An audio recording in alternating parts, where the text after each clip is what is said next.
Hey guys, today's video is about indigo children and tribal wounds, tribal injuries. What are they? How do we heal them? Watch this video.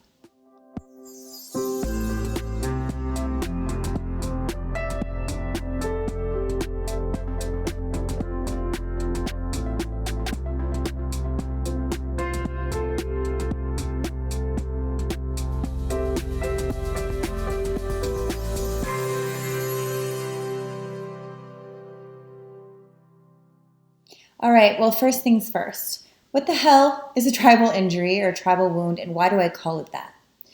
Well, after exploring my own self for so many years and trying to figure it out, and then coaching so many other people who now relate to the term indigo child or indigo children, you don't have to relate to it, but read about it and you might find yourself in it. But after doing all this research and all this work over so many years, I realized that the wounding that we all have in common is this tribal injury of I don't belong to my tribe. Literally, I don't belong to my tribe. It's when so many people say to me, I just feel like I'm born on the wrong planet. I don't feel like I'm the same. I feel different. Well, the reason you feel different is because you were different than the people closest to you, or you were misunderstood.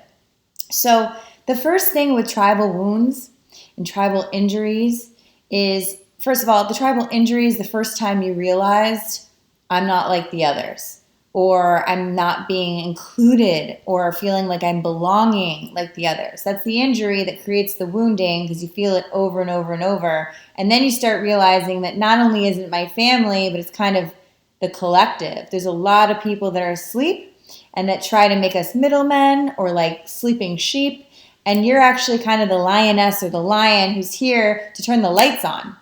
So that first issue is feeling like there's something wrong with me because I'm not like the others. And this happens at a really young age, usually before the age of 8. If you're in my monthly membership program, you know I do a lot of videos about the emotional wounds that happen before the age of 8 and why. So check that out. Links below if you want to join. But the point is, when we feel like I'm not like the others, we make that mean it's because there's something wrong with me. And until we start linking up with others like us, that's when we start realizing, wait a minute, when I follow my intuition and I don't judge myself like others have judged me, I make a lot of sense and I understand a lot of stuff. And now there's other people around me that do too.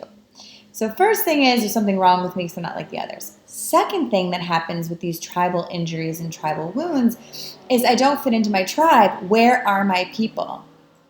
I hear so often, I can't find like-minded people. Where are my people? Who are my people?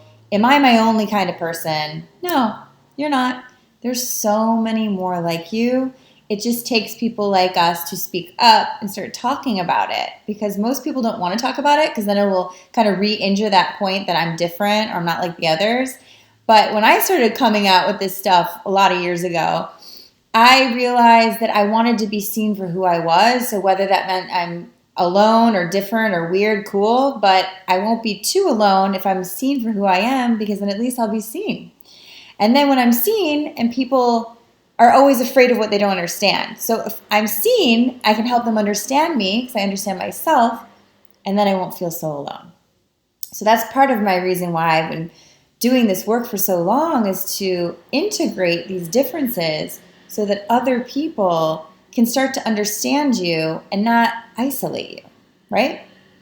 So I don't know why there's so many trucks right now driving by my house, sorry, but anyway. Something I really want to bring up about this indigo children phenomenon, I mean, it was a long time ago. People have kind of forgotten about it. I'm bringing it back because I think it's super relevant during this time anyway. But there's a lot of indigos who get mislabeled. Many things. You'll hear me talk a lot about ADHD. I was one of those kids, 7 years old. She's thinking different. She's strong-willed. But what I want to say about this is it re-triggers that separation isolation. Not cool. Indigo child is also a label, but it's a positive label. It's actually something good to help you understand your differences in a positive way, not a label that makes you fit into another category that people don't like or understand. But anyway, the point with this is what I've learned about kids with ADHD, adults, or Indigo Children, whatever you want to say. There's both. Sometimes it overlaps, sometimes whatever you think about it. Whatever. You'll learn more about that in my private group too. So anyway, the thing that I know for sure is these kids, whether you're indigo or ADHD or think it's the same thing or whatever, I want you to just look at the parallel. These kids are really able to focus on the things that they're really into, but they have lack of attention span for the thing that isn't aligned with them, isn't aligned with what they like, isn't aligned with their interests. They're very purpose-driven kids. We are born basically knowing what we're here to do, we have a feeling that we need to find out. A strong purpose. And what's interesting is our inner guidance is showing us that along the way. I knew what I was into at a really young age, but what happens is when we're in a school system and told that we're labeled with something, we need to be medicated or whatnot, we start to question that inner guidance because it's getting us in trouble just liking what we like and wanting to do what we want to do. Because it's not what they tell me I should be doing. And so we literally start disconnecting from that inner guidance and start listening to external things that aren't where our purpose is at. Our purpose is in here. So a lot of my work is to re-empower you back to your gift that was maybe drained out of you or repressed out of you or sort of punished out of you. So that's the other thing. Hi, honeybee. With ADHD or indigo is there's such a strong drive for purpose and your inner guidance is super strong. You're strong-willed. You're a nonconformist. But when you start conforming, you start losing yourself and your purpose. So that's what happens with a lot of indigos, ADHD, whatever you want to call it, children, is they start to lose that connection to self that is guiding them so strongly. And that creates a lot of anger and confusion, frustration that they don't have words for. So just another point that I wanted to mention. The strong will is something else. A lot of these kids and adults get a lot of heat for being so strong-willed because they go against the grain. It's not like we're trying to go against society, but we know better than society. I'm sorry, I'm just going to be honest with you. A lot of the rules that were set up are not aligned with spiritual laws. And indigo children and a lot of people, highly sensitive people, have an inner guidance that is connected to higher laws that clash with the societal rules. So another point I just want to bring up. You're creative thinkers, in my opinion. When you are empowered, you are new thought leaders. Much of the time, you think outside the box because you're here to be the change. So just a few things I wanted to get off my chest today.